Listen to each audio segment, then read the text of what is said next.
Welcome back everyone. We are about to start the second plenary session of the day, which will be chaired by Dr. Naveed Ahmed, Professor of Economics and Director of Center for Research in Economics and Business here at Lahore School of Economics. Our plenary speaker is Dr. Azam Chaudhry. Azam Chaudhry is a Professor of Economics at the Lahore School and the Dean of the Economics Faculty. He has a BS Honours in Economics from London School of Economics, where he specialized in monetary economics, econometrics, and corporate finance, and had an MA and PhD in economics from Brown University, USA. His areas of interest are international trade, macroeconomics, and economic growth. Over to you, Dr. Nami. Thank you very much. This introduction is incomplete. Alec has many more achievements, but I think from our point of view, the other important one is the recent interest in work on trade, and particularly as a chair of the WTO, he has done a lot of new work in that area. Maybe he'll be presenting on that, and I don't know what he will be presenting on, but we look forward to his presentation and a very interesting discussion. Thank you. Thank you.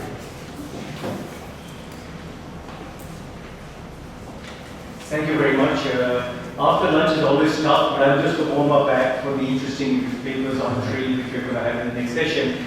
It's tough to follow in the footsteps of Raymond and all of the other speakers, but I thought that, I was given this slot and I said, I'm going to give everyone a present. I'm just going to speak for 20 minutes, 25 minutes, and we'll have a discussion. But like, economists, giving them a slot is like giving gas space in a vacuum. And I think, my better half, Teresa, was helping me. I think I had 70 slides, so I'm going to go through them pretty quickly. And I think it's just more interesting to show you how I've been thinking about industrial policy and industrial policy in the context of Pakistan. So let's just start, right? I think, you saw the discussion yesterday that a lot of economists in Pakistan are fundamentally interested, in the macro side. We've got a balance of payment crisis. Every 3 years, Pakistan goes back to the IMF. Right? It's because of a persistent current account deficit. And the current account deficit, the numbers are very simple, right? You've got $30 billion worth of exports, you've got about $35 billion worth of remittances. I mean, those numbers are increasing now. And you've got about, $65, $70 billion worth of imports. Right? So there's that imbalance, because as soon as imports surge, our exports don't rise. Right? And when we hit this, we have to go back to the IMF. And so we've been trying to deal with this with certain, industrial policies, right? The most obvious one is, we've been trying to depreciate our currency. I think the rector pointed it out yesterday, right? Is that, the rupee, when Teresa and I came back 20 years ago, was 60 rupees a dollar, and now it's barely holding on to 283, 284 rupees a dollar. So, the whole, the same trade dogma or orthodoxy that you depreciate your currency, your exports will surge, right? We don't seem to be falling into that sort of pattern, unfortunately. And I think what I'd like to do over here is focus a little bit on my research, but also sort of put it in the broader context of industrial policy.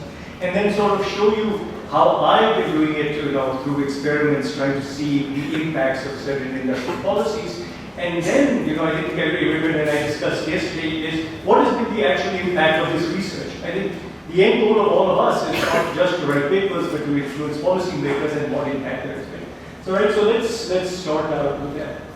This is just, the graph I put out. It's interesting because, when you go back, to the numbers, there is this green line which is about, between 4 and 5% GDP growth rate.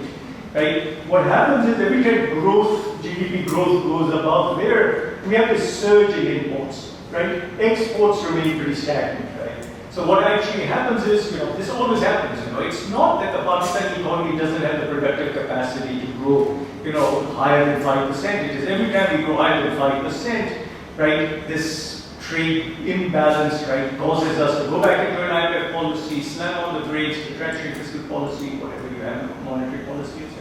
Right, so this is the typical graph we show, right, even to our undergraduates. Sorry. Here we go. Right? One is, right, obviously speaking, right, one of the reasons our exports have not been growing is stagnation in terms of productivity. One of the things we do with our undergrads is, the good old solo residual, right, which is a lot of people say is a very, very accurate measure of productivity. But, just crudely speaking, if you sort of grab a solo residual, right, GFP, Pakistan's GFP, what we call the growth over time, you see it's pretty sporadic, right, in terms of growth. Right, so that's showing at a broader level, right, that growth and productivity is not existing. But what I really want to do is sort of focus on some of the work we've done in terms of productivity growth at the firm level. Right? I think really the interesting part about industrial policy and industrial policy dealing with firms is what is this current state of affairs about firm in terms of firm level productivity, right? And then what sort of interventions could we do to see, or let's see what sort of industrial policy related interventions or exogenous shocks could impact that. Right? It's important, obviously, as you can see over here, right, that firms contribute about 13%, right, in terms of right, output of the GDP, right, and about 25% of the labor force. And these are underestimates, right? And the majority of these firms are small and medium enterprises, right, which are not, most of them are not in the formal sector, right? And it would be interesting to see, right, both in terms of industrial policy and in terms of exogenous shocks, what has been the impact or what's been going on over the last 20 years globally has had on firm level productivity. Okay, so this is something we all do, right? A little bit better, right? Using a little bit of sort of only Vegas type of methodologies, taking firm level data, trying to figure out what is going on in terms of firm level productivity, right? And as you can see over here, right, for small, medium, and large size firms, right, you can see two things, right, which are interesting. One is obviously large firms tend to have a lot higher productivity than small firms, but there are a large number of small firms, right, especially in the left tail of this distribution, which really shows that not only do you have low productivity firms, but you've got a large number of low productivity firms that survive. Right, the whole idea, right, which you think about in economics is when firms, low productivity firms, when they face competition, will be driven out, right? We don't see that in the Pakistani context. This is using the World Bank Enterprise Survey data in 22, right? But you see this, Teresa and I have done this using old data, firm level data from the Census of Manufacturing Industries, and you get the same sort of results.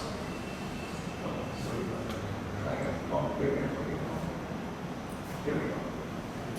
So yeah, just some things about productivity also for firms in Pakistan. You do get exporters are more productive than non-exporters. Teresa and I have been working on that, looking at that data. Wakar and I have looked at that data, right? You get significant differences in productivity, right? Now the big question is this, right? Is it the chicken and the egg? Is it that the more productive firms become exporters? Is it that firms enter the export sector and get more productive, or some combination thereof? And obviously it's going to be some combination thereof, but it's very difficult to figure out, without using more complicated econometric techniques what's causing this. Right? A lot of these productivity gains come from innovation. Wakar and I have done that. I was mentioning some of the research on innovation we've done with the textile sector, so this may be of interest to people who are interested in the textile sector. That a lot of the productivity gains we get in the textile sector in Pakistan come through innovations.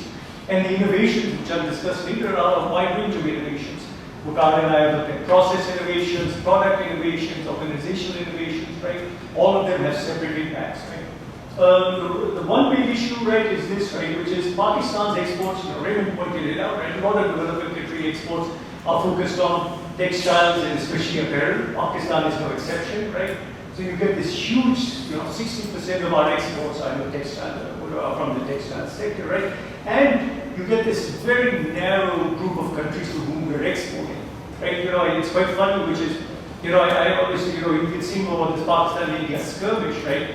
Right? The one thing the Pakistanis did after the skirmish was ended when President Trump said, I caused the ceasefire. The Pakistanis agreed and said, yes, not only did you bring about the ceasefire, we're going to nominate you for a Nobel Prize, Peace Prize. The Indians, on the other hand, said, you have nothing to do with it, so he's quite upset with them. So, the US market is very important for Pakistan, right? And we realize that, right? Right, but we've done a lot of policy interventions. Now, I'm going to start discussing some of the policy interventions, right? We've tried to focus these policy interventions on exporting firms, right? We've been trying to, sort of increase the pool of exporting firms, right? We've tried to grow the current firms, right? We get them bigger, right? We've tried to increase the number of products, right? And we've tried to increase the number of export destinations, right? We've used a lot of tools which I will be discussing: free trade agreements, lowering of tariffs, right? Sending our trade representatives to other countries, right? And trying to find products, etc., right? And I'm going to be discussing it, right? There's been very little impact of that. Right, this concentration on textiles has not budged, number one. The concentration in terms of the number of countries we export to is not budged significantly, number two. I mean, the only difference which is really big is over the last 2-3 decades after the Pakistan-China free trade agreement, China has become a big export destination. But still, the UK, Europe, the EU, and the US are our largest destinations, right? And sorry, I did want to point out that very few of these have industrial policy sort of actions we've taken, right, have focused on increasing productivity. And a lot of them have been, and you can say, okay, they've been trying to give, subsidies to improve capital, and is that really directly related to productivity, right? It's indirectly related. A lot of them have been export rebates or R&D subsidies, right, which in theory are related to productivity, but have a very little impact on productivity. Okay, so I do want to, I just wanted to spend, very rarely do I get the time. I think it's, when I started thinking about industrial policy, more than a decade ago, it wasn't a hot topic, right? People, I'll give this for example. When I was being the WTO chair, right, and I was 4 years ago, we were sitting with the Director General of the WTO, and she said, something really interesting is happening, which is industrial policy is making a comeback. Right, and the chair from Egypt sitting next to me, he was really excited. He jumped up and said, "That's great, isn't industrial policy making a comeback? That's awesome." And she said, "That's not a good thing." So she was not happy. So that tone has changed very dramatically over the last few years at the WTO. But industrial policy was not wrong. But it is useful to try to figure out, what industrial policy is, right? Because a lot of people forget what it is. Right? First of all, industrial policy is an intentional state action, right? It's very difficult to measure, right? And you're going to see why. Right, intentional state action directed to changing the structure, right, in the domestic economy, right? It could be goal-oriented. You see industrialization, green energy transitions, etc. It could be vertical selective policies, right, focusing on specific sectors, right? Right. So this is not news to you. Sorry. Right. It doesn't want me. I think now we have asked it not to put up a slide on the industry. It is. Here we go. And so so let's go back to this whole this whole idea of the infant industry argument, right? Which is why countries could be stuck in a bad equilibrium, right? And how some sort of selective industrial policies could help, right? The idea behind it is fine, right? That you could under free trade, you could specialize in low growth areas, right, low growth sectors. They're not producing the right thing, right? They're not producing them very well, right? The government can intervene, right, in terms of trying to get productivity up, or number two, trying to direct resources towards certain sectors, right? So in a sense, right, this idea, right, which has been discredited in the minds of a lot of economists, had very simple goals, right?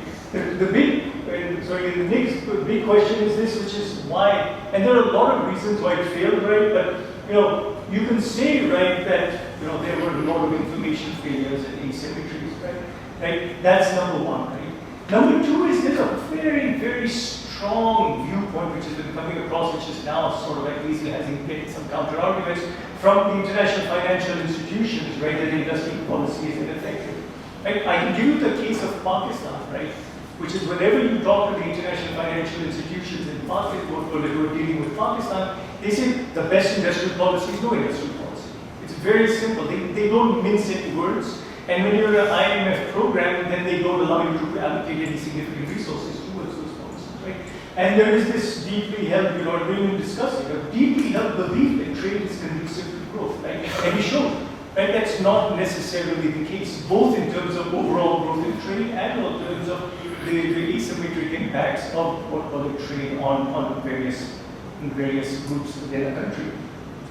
Right? The evidence has been sparse, but I wanted to put up some stuff, right, which is some stuff I think is, you may have seen this, some of you may not. I know there's students here, so I just wanted to put some of the interesting articles in terms of what's been discussed in industrial policy, right? This 2008 paper, which is, talking about, France, right? The 2022 paper talking about, South Korea, right? And then, and then if we have time, we'll also discuss this third paper, right?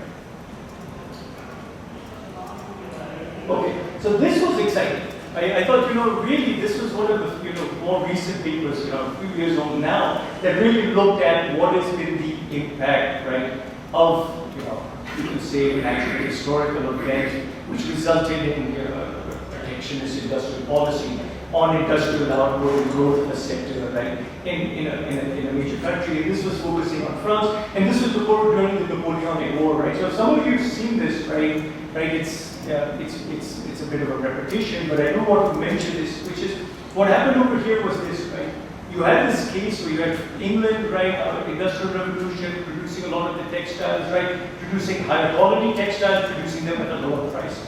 You had right across the channel, you had France, right, which was producing textiles, not as much, number two, not as good quality, number three, not at the same level, at a higher price, right? But then you had the Napoleonic War, and then they put out a blockade, right, in which they stopped the ships from bringing in textiles.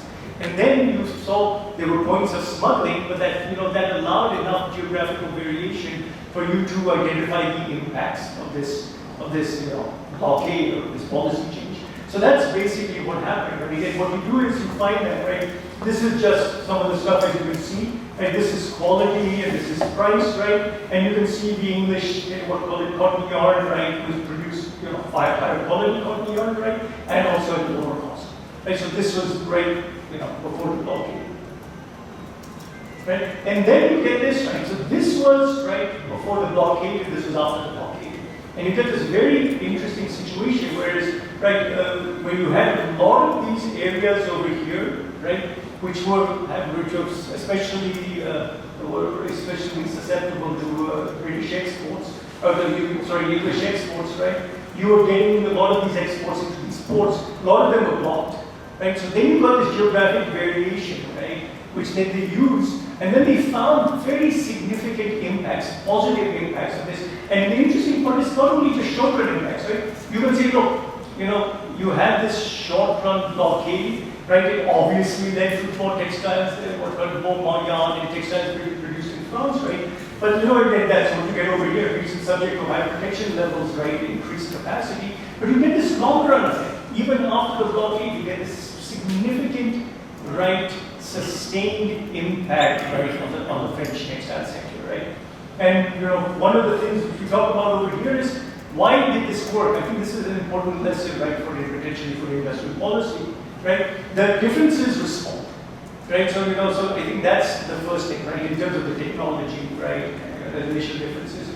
The second thing was that the French entrepreneurs did want to mechanize, right? So there was that that desire, number one, and this just provided them with this opportunity, right? And the third thing, which is interesting, is this, which is protection because the war was by definition going to be temporary, right? And that that sort of transient nature of that protection, right, did not make those industries potentially dependent upon that protection, right? So I found this paper very interesting, right?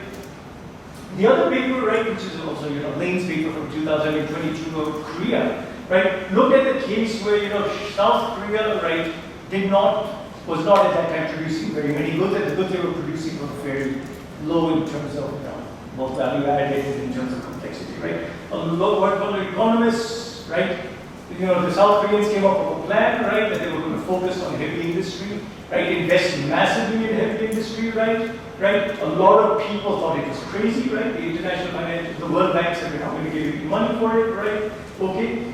Right. What they find is quite interesting, right? They adopted certain policies that led to this huge surge in the industries, right? And the interesting question is, what sort of policies did they adopt? So they use two sort of policies, right? There's an investment promotion and there's a trade policy, right? Now, in terms of interestingly, right, Pakistan, has been trying to increase investment in its textile sector for a long time, right? How do you do that, right? They've been trying very similarly discussing the way they do it, right? We're really focusing on the way South Korea did it and the specific trade policies they adopted, right? One trade policy could be obviously to reduce all right? All tariffs, right? Other policy could be, right, you could be increasing tariffs to protect the domestic industry, right? You could see there's a wide range of potential policies, right?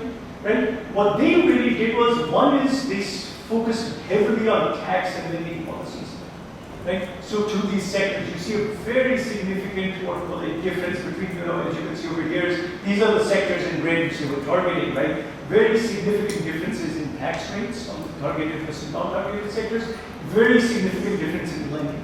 The Chinese have done this very effectively. I was sitting with the Chinese WTO chair, and we were discussing that, he said, look, we may not have been as great in terms of the property sector in China and directing that, but in terms of export promotion, the numbers he was quoting in terms of trillions of dollars of credit being given to those export sectors, right? Credit at a subsidized rate, are just astounding. And he said this has been the most incredible thing. And what they did was, and we're not going to have a lot of time to discuss it, they focused broadly in a wide range of sectors, and then the sectors that took off, it turned out to be more productive, that turned out to be greater, to have greater export capacity ones, then they started concentrating more and more resources on. So it was a broad range of policies that started focusing very narrowly on certain sectors.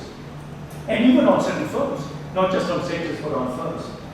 Right? Here is interesting in terms of what did they do in terms of tariff policies, right? As you can see over here, they could have quantitative restrictions on imports and outputs, tariffs on imports and outputs. The big thing they did really was they reduced tariffs on imports.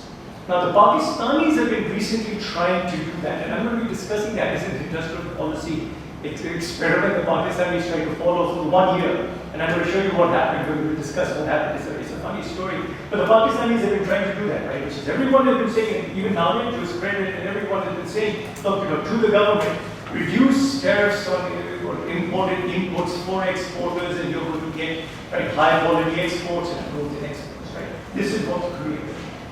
Right? Before I get to this paper, I do want to mention that Matty Matrunen also wrote a paper which is focused on industrial policy, right? And his paper, right, was looking at Finland.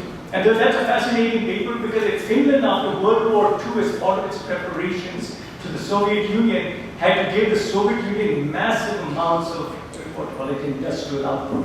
So it was a forced, right, due to war reparations in industrial policy, which led to really sustained increases in capacity. But interestingly enough, it led to intergenerational mobility, actually. It led to people, getting more money, getting more educated, and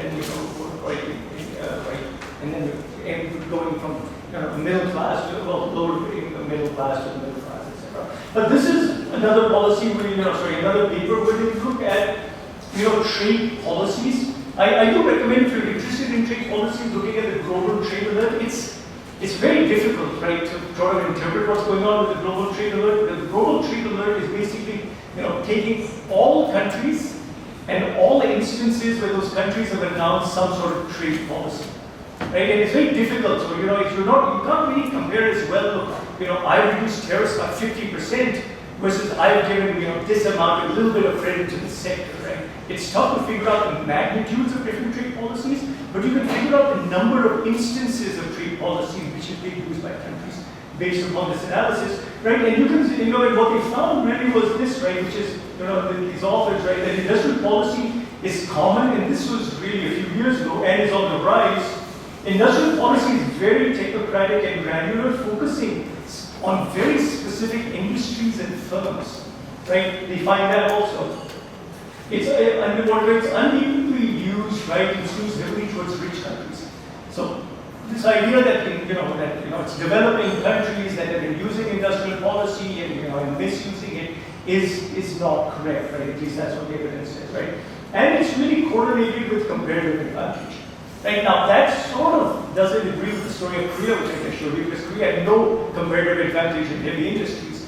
But this is now the case, especially with developing countries. They're focusing heavily in their industrial policies on those sectors that they have comparative advantage. Okay? We sort of did it, Image Related myself sort of did the same sort of analysis for Pakistan, right? And as you can see over here, this is sort of, this, right? This is really in terms of the number of instances. What we're really talking about is, import tariff usage very heavily by Pakistan. You have taxation policies used by Pakistan, trade payment methods, etc. The next slide sort of gives you a little bit more of this. Right? So import tariffs, tariff-based incentives. It's really tough to look at this column, right? This column is tedious because, right, what you're trying to do is trying to figure out, are they export promoting, right, or trade restricting, import promoting, import restricting these policies, right? This is tough to break down, right? But in terms of, at least we know they've been using this. One of the big ones I want you to focus on is import tariffs, trade finance, right? Those are the ones we've been really focusing on in Pakistan, right? And it's, very little analysis has been done on the impact of trade finance. There's been, some World Bank authors who've been looking at the impact of trade finance on exports, or in the Pakistan case.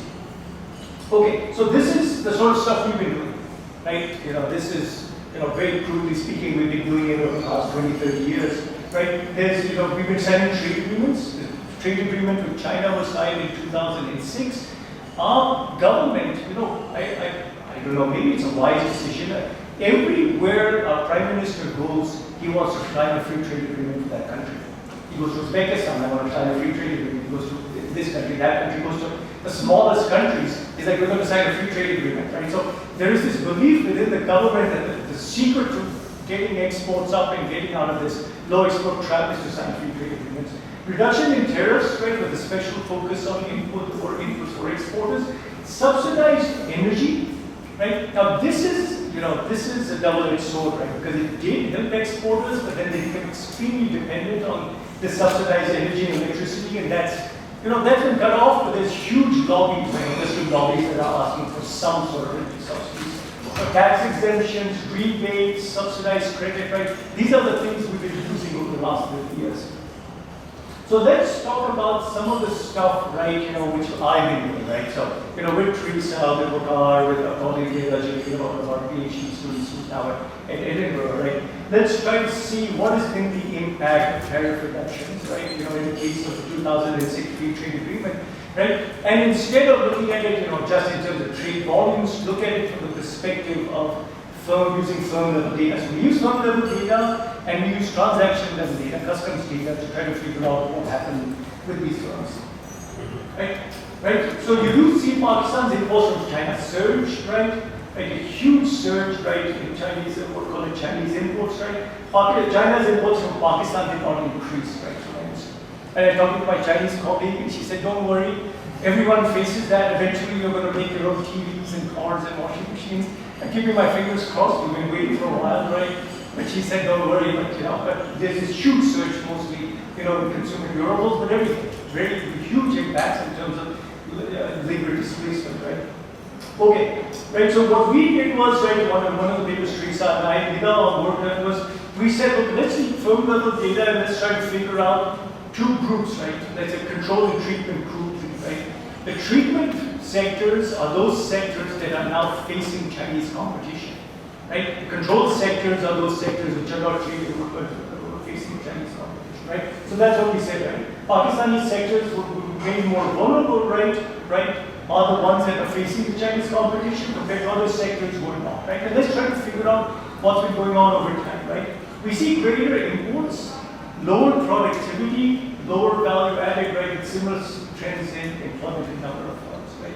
So, right, so I've got a bunch of graphs, right? I'm not sure we have time to look at all of these, right? You do see, right, imports, right, increasing in those sectors. That makes sense. You've got tariffs, right? These are Pakistani tariffs, right? Let me just take a step back. Teresa's saying I better speed up. Okay, I better skip this, right? Okay. Right, but here you can see the results, right? Productivity, value added in the vulnerable sectors have fallen, right? Impact, right, of the free trade agreement in terms of on Pakistani firms, right, which is what we were talking greater access to China, right? They are this is interesting. Now, this is the impact on Pakistani firms who are gaining access to China, right? The Chinese reduced tariffs, right? There are greater exports, right, of those firms, but lower productivity, right? Lower value added with similar trends, right? And this is interesting. Wakar and I have been also sort of working on some of these issues, right? Which is what happened in the Pakistani case was that the Chinese did it perfectly. When the Chinese think about policy, they don't think about one country.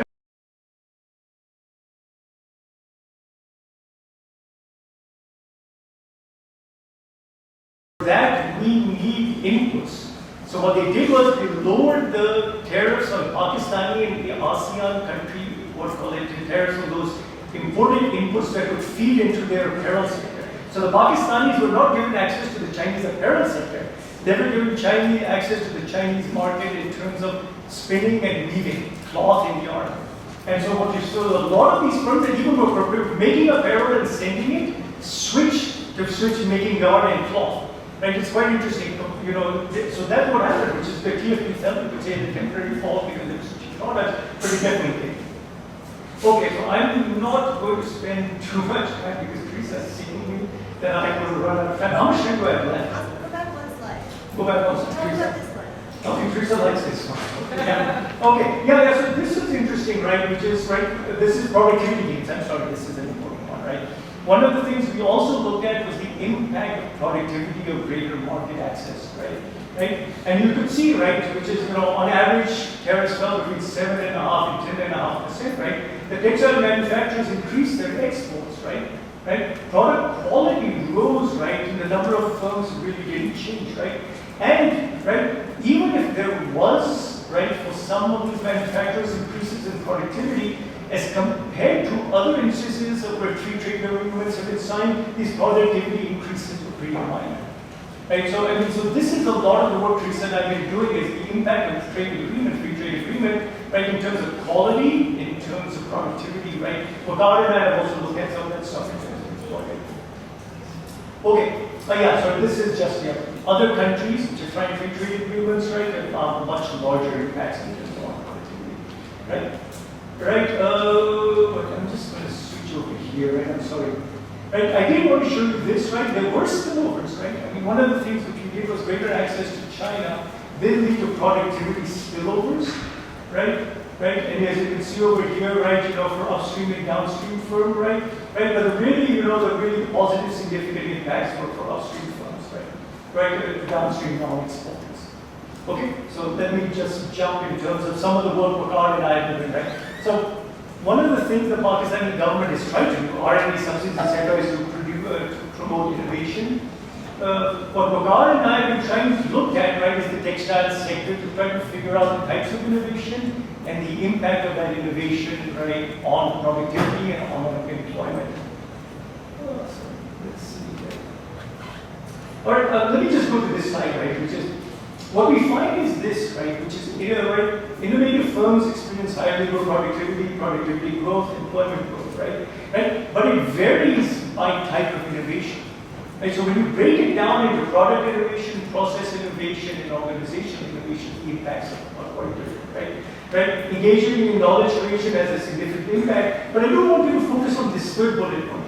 These are firms receiving R&D subsidies, which is part of a government policy, right, to promote innovation. They invested less in innovation, right? So this particular investment policy strategy, right, was actually counterproductive, right? Let me just jump to some of the other stuff we've done. I just wanted to show you some of the stuff on what we've been doing in terms of in Pakistan on subsidized credit, right? These are obviously some of the reasons why, right? I'm not going to go there why you need to have subsidized credit, but let's talk about right? The types of credit we've been doing, right? So these are the types of general assistance.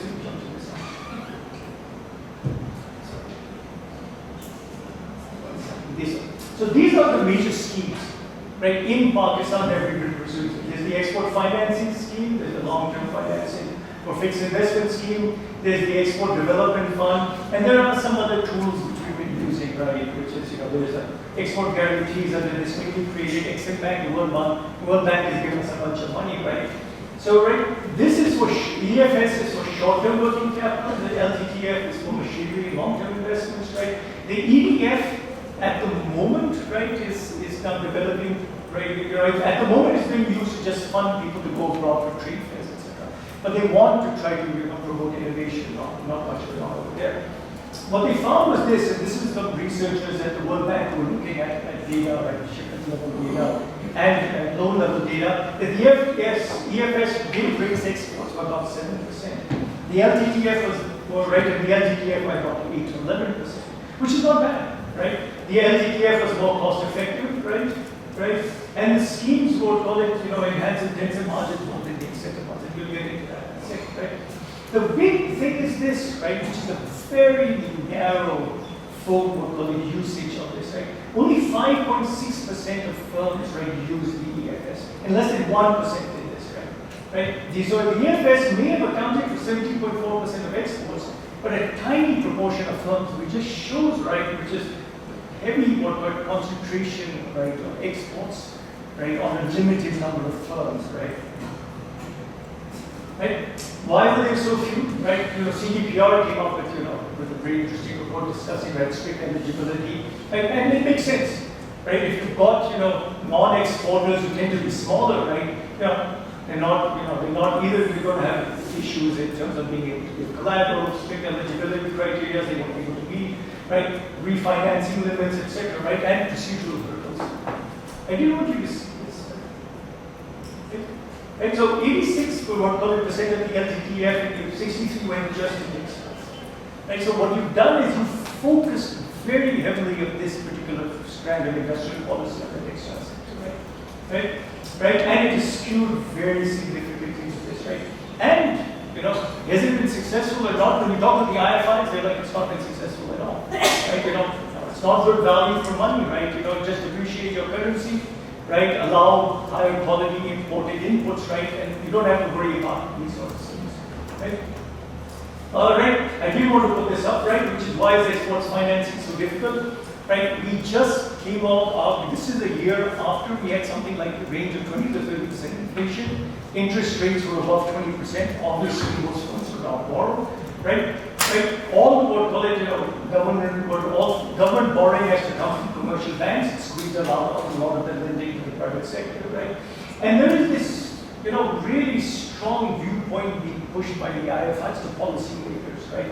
That the government should really have no right involvement, right? Though I guess China and South Korea would significantly disagree, right? I do want to, I have 5 minutes, right? I'm going to just discuss very quickly some of the actual interventions we've done, right? One of the ones we've done, right, is the one which is technology, right, giving technology to football manufacturers in Seattle. Another one is high quality imported Rexing, which is a fake leather to football manufacturers. I'm going to discuss 2 more we're working on right now. Okay, so in this one, a lot of you may have read the paper. If you didn't, right, we developed a technology, a new pattern, which gave a more efficient cutting pattern to football manufacturers who reduce their waste, right? And we gave that to them for free. So it was like an intervention where we gave technology, right? Which is, well, Pakistani government is even trying to do that, give technology to firms. We actually gave them that technology, right? And we found that in the treatment group, there's very low take-up. And we found that the resistance was coming from the workers. The workers said, look, we're going to cut a certain number of pieces, so it doesn't matter if we save money for the manufacturer, the owner or not, because we're going to get paid by piece wage, right? So if you're getting paid by piece wage, there's no incentive for the workers to use this new technology to reduce waste, right? So what we did was, right, this is just, this was the original designs for the pieces, the pentagons and the hexagons, and as you can see over here, right, there's a lot more wastage for the pentagons. So we came up with a new cutting pattern for the pentagons, right, which then, increased the number of pieces they could pentagons they could get per sheet, right? And we found that we gave it to them, we trained them, we explained it to the workers, we explained it to the owners who did adopt the technology, right? We found that, that the workers resisted, right? So the big issue was misaligned incentives. So then what we did was another experiment. We then offered a one-time payment to the cutters who were using this technology to practice, where we would give them a fixed monthly salary for that 1 month they practiced. And the only thing was that we would train them and we would come back after a month to see how efficient they were in terms of usage of that technology, and there was significant adoption. Right, so there is, an interesting policy intervention we can discuss it later. The second one, right, this is a potential impact, right? The government was fascinated. He sold this to the government, they set up an innovation fund. Bureaucrats got transferred, the innovation fund died. Right, so it was great excitement. Everyone loved it. I remember the Prime Minister went to Sialkot and the people at Sialkot said, the government has done nothing for us except give us this new technology. And the Prime Minister took credit for it and said, thank you. We're so happy that it worked this technology for you, that the government had nothing to do with it. But they did set this up, right, and it did work. I do want to put out the second one, right, the Red Sea intervention. What we did in this intervention, right, with our researchers at MIT and Yale, was give manufacturers subsidized high quality imported Rexine, which is a fake leather. Right? And we said, look, this is like mimicking a tariff reduction on this high quality imported input. Right? And what we found was this, right, which is, this is still a work in progress. We found that interestingly, pass-through was negative. Right? Reduced the cost of this imported raw material, price of the balls they sold was higher. It was because the complementarity of the different parts of the ball. So when you gave them higher quality material, Rexine, they used higher quality glue, higher quality bladders, and produced better quality balls. So they started producing balls, but in terms of you just run a regression, we found the pass-through was negative. When you control for the characteristics, all of the characteristics of the different inputs, then you get the right sign. But still, this was our second one. Right? I'm not going to spend time on these sorry. The surgical good intervention, this is something I'd love to get feedback on you from. We then said, okay, we got this great relationship in Seattle, let's work with the surgical goods sector, who we found was focused very heavily on single-use, low-quality exports throughout the world, but especially to the US. Right? But interestingly enough, the US, right, FDA monitors all imports of surgical goods. So we could actually figure out what sort of goods they were producing and then try to incentivize them to produce and export higher quality goods. So what we did was we offered them prices. I said, we'll give you $10,000 if you can successfully produce a product we assign you, which we have now determined to be something which is in your productive capacity, is being produced by other countries or is being produced by a firm in Seattle and has been exported to the US. Right? And we'll give you that money, right, as long as you export more than $10,000 worth, right? What is actually, the firms are really hesitant. It's not that they can't make it. We've gone back to the firms, they're like, look, it's an unstable global environment, it's an unstable domestic environment, right? We don't want to invest in potential capital, right? And we don't know if we're going to get these sustained orders in terms of buyers. So this idea, right, that you can just tell firms, we know you can make this because other firms like you have made it, right, and try to provide them this incentive to make this, has not worked so far. It would be great to get some ideas from you. And this is the project Teresa and I are working on, inducing solar power adoption by firms in Punjab. Right? What we were trying to do was this, right, which is the survey-based intervention, where we're going to firms, we're asking them like the willingness or interest in adopting solar. We're giving them informational treatments of two types about financing and gradual installation to see if it changes their willingness, right? And it's interesting, right? We decided to do this because we thought Lahore is one of the most polluted cities in the world, right? In terms of air pollution, and Pakistan is one of the most polluted in the world. So we went to the firms and said, okay, solar is great because of reduced pollution. And almost every firm, without exception, said we don't care about pollution. They're like, we have no interest, right, in reducing pollution, but if it reduces our costs or increases the reliability of the energy or potentially gets us new customers, right, then we'd be willing to do it, right? What has happened is there's been a huge surge in energy prices, number one, and a significant collapse in solar prices in terms of panels and batteries. So, it's been difficult because when we go back to these firms who knew didn't have solar before, a bunch of them have solar, or have just about to install solar. So they told me I've almost run out of time, right? Right? I did want to put some of this, right, which is, and this is just discussed, in terms of what Christine was discussing. I thought it was fascinating. I'd love to discuss this, right? One is industrial policy is back in a big way, right? Right? A lot of countries, including Pakistan, are trying to figure out the right way of doing it, right? Pakistan has not done it the right way. I think we can all agree on that, right? But everyone is going to start, and I can guarantee you, we may not like it or not, Pakistan is going to restart in terms of industrial policies, right? To promote, especially to promote exports, right? I think there is this misunderstanding first of all, there is this difference between what the government believes, right, is the impact of certain policy in firms, right, which is this idea which Christine was talking about, low correlation of beliefs between manufacturers and government about the impact. Right? Manufacturers keep on going back to the government and saying, look, give us tax incentives, give us subsidized energy, and we'll become competitive. And they're really overestimating that also. Because, right, I mean, it's no longer just low energy, you've got, sort of low energy cost, you've got higher cost of labor, you've got higher cost of other inputs, you've got higher cost of generally transportation, everything, right? So this is not going to make or break the export sector of Pakistan, right? And the second issue, which I do want to bring up, and I know I'm out of time, is really, it's quite interesting. I really believe that if the IMF tells us industrial policy is wrong, Pakistan is also doing it. If the government tells firms, this is the sort of industrial policy we believe will work, the firms will not believe it.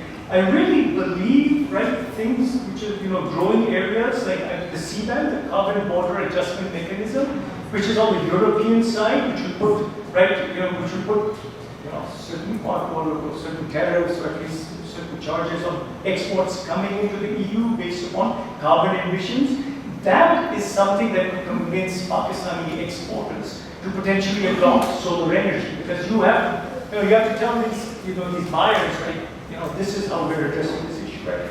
We're now AI, right? This is fascinating, right? Which Raymond was bringing up, right? I think this is the time to think about leapfrogging in terms of technologies, right? As, you've got this really young, right, keen workforce. A lot of it is not going to be absorbed by the manufacturing sector. A decent amount of it is being absorbed by the informal sector or the services sector, but those are very low-paying jobs and very transient jobs, right? This, the serve what call it electric vehicles, AI could be areas for the future. But I've talked a lot. Thank you for your patience, and I'm looking for comments.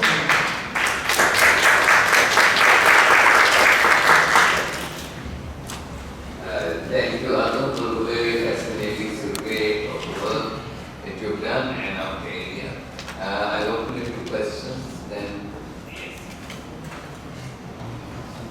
I have a question. So you mentioned like also yesterday the opening was as well as you talk about you worry about competition, like domestic firms versus like Chinese firms that are going to enter. But I'm wondering, have you thought about like at least like from my knowledge, a lot of Chinese companies, for instance like the car companies in particular, they are not competing with the foreign brands. For instance, like I think a lot of like the company that they were like, okay, let's form like a collaboration. It's like you will have like Hyundai slash like a Chinese local firm. So in that case, like first you get to pick up their whatever management skill or technology slowly, and also you are not competitor. So I'm wondering, how you think about that, and I think like if in that case, would you still think that like you should be worried about competition, or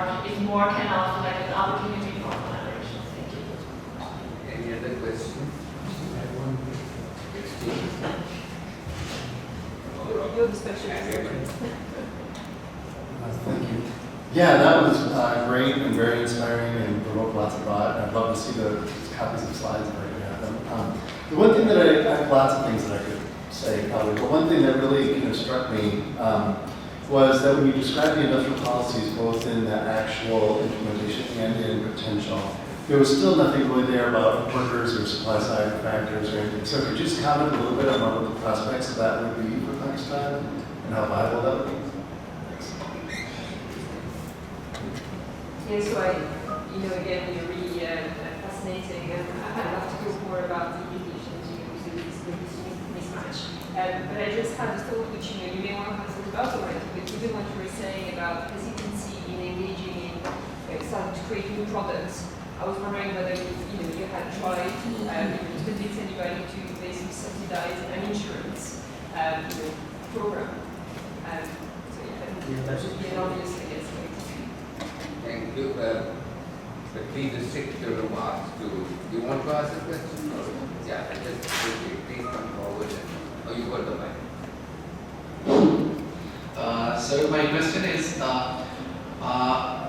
you are working on the industrial policy. So how do you see the increase in the magnitude of the industrial policy towards the special economic zones if the government focus more on establishing that, because that will decrease the information cost, that will have the opportunity for the knowledge spillovers and the opportunity with the different levels of firms like the medium and large to have the spillover, the merger effect, the horizontal mergers and the vertical mergers. Thank you. question. So a lot of the work on export sort of looks at it from like a cost or productivity point of view. But what about the other side, like a demand shock point of view? And I think there's probably some literature to suggest that it's not that you need to become productive to export, but perhaps you need to have, for example, a relative abroad who can help you set up something in that. So just my family, for example, has a textile firm in Singapore who will export to the US, but they do that because my father-in-law went to grad school there. So just sort of that view and how you incorporate that into some of your work. Okay. Thank you very much for this very nice presentation and informative talk. I have a question with our suggestion that while we are talking to the productivity of the firm, especially for the small and medium enterprises, can't we link it to the vertical margins and horizontal margins to find the diversified export base of the country? Because actually challenge for the country is not only the export and growth, but it is growth which is growth of the productivity which is least leading towards the diversification base of exports.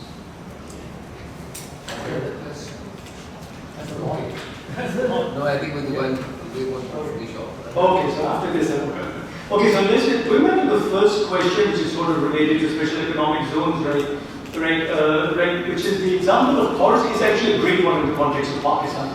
Pakistan has had a lot of joint ventures, Pakistani firms with car manufacturers, right, which have gone back decades and decades. Is the interesting part is the technology transfer. Some of the technology is transferred. We can make seats and we can make dashboards and we can make tires, but we still can't make the engines.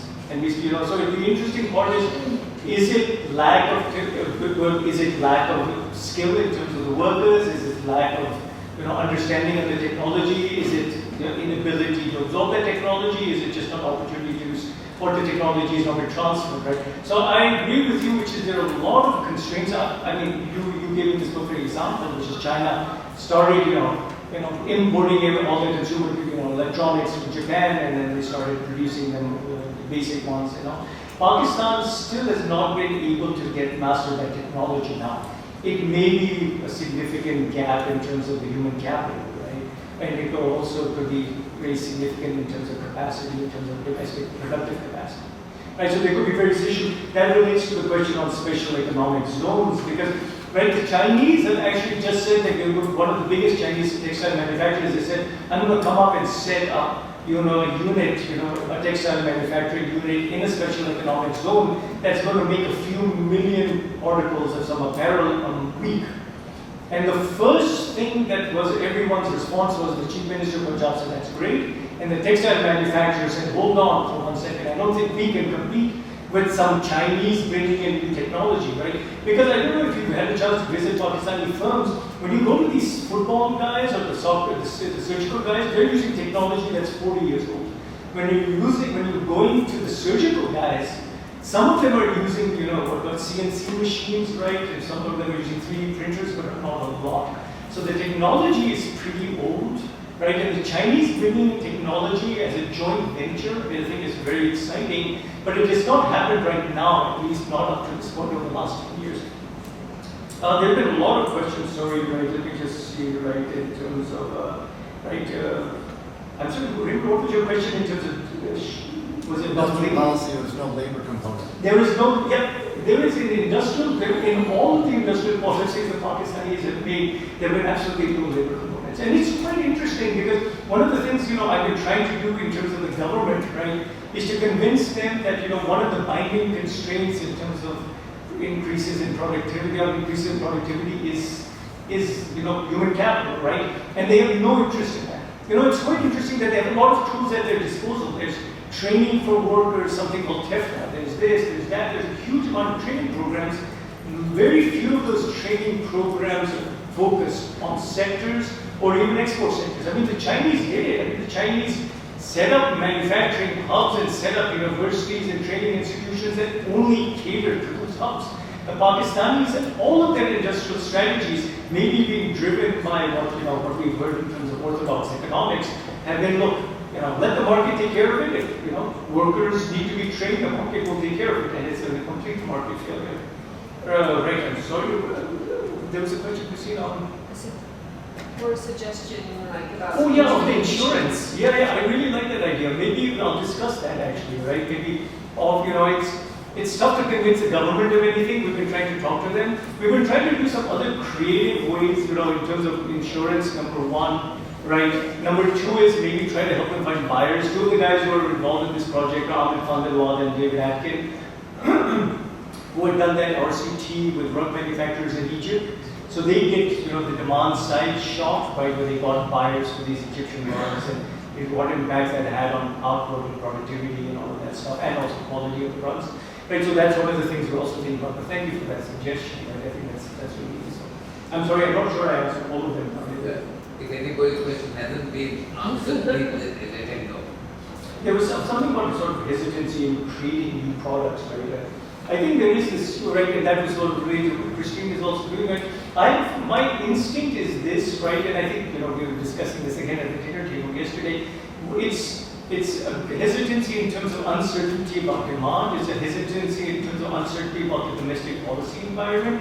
It's a hesitancy in terms of the availability of skilled labor, availability of capital. The one story I was going to tell you, I ran out of time, was the Pakistani government a year ago in their budget, they said what we're going to do is we're going to reduce significantly to almost zero the import duties on imported inputs for exporters. And they said, but at the same time, so I give you an example, sort of like cloth for apparels guys, if it's coming from abroad, was going to have almost no tariffs on it, zero tariffs. But the domestic guys will be charged like a tax. So the domestic guys worked for 12 months, and they said, okay, either take our tax away or put tax back on those guys. And the government, in its wisdom, put tax back on the imported inputs. And so that's the way, so there's a bunch of slides talking about, the uncertain policy environment. Number one is also the politically powerful, firms, right, and the politically powerful business community, right, especially in the textile sector. So here's an example of something Naveen and everyone is saying, reduce tariffs on imported intermediate inputs to spur exports, right, and it was reversed due to obvious lobbying of the textile sector. But still, we'll work on it.